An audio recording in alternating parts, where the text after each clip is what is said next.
Frederick Douglass once made the statement that a memorial is erected to signify gratitude and to grant inspiration. And as we stand here at this very special sculpture, which was designed and executed by Michael Fisher and Peter Nicholas, we are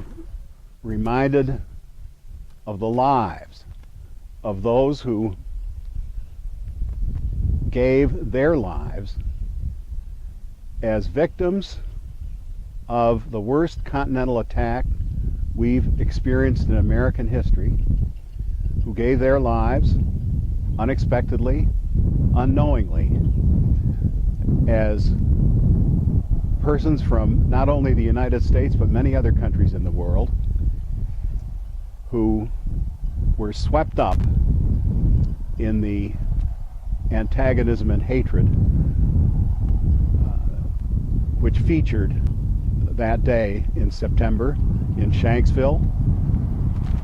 at the World Trade Center, and at the Pentagon.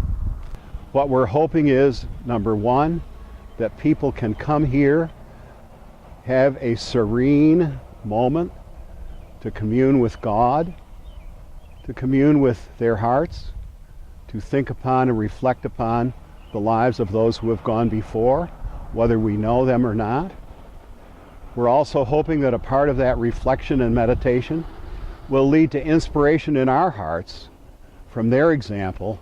their contributions, to enable us to recommit ourselves to the values for which we stand. Now, leading up to the flags will be an avenue of historical pavers, historical markers as part of the walk that one will take on the way back to the polls. And each of those markers will have the name. It will be a paver with the names inscribed of particular veterans from Franklin County who have served our nation in all the wars going back to the frontier wars in the 18th century. We also, in the chapel itself, which is to the left of the flagpoles, in the chapel itself we will have a virtual wall, and we're compiling a database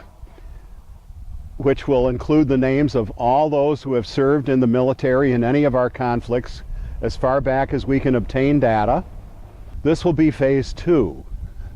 We will continue to seek to develop the area behind the flags as a potential walk through the woods that will present kiosks that tell us something about each of the wars which our country has fought in order to defend our nation. We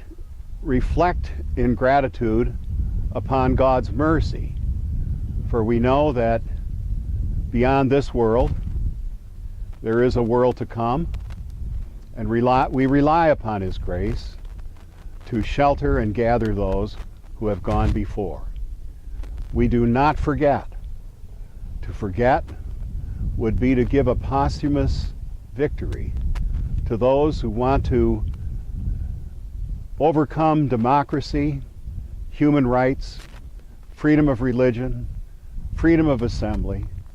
to overcome those traits and qualities of the Judeo-Christian heritage and of Western civilization.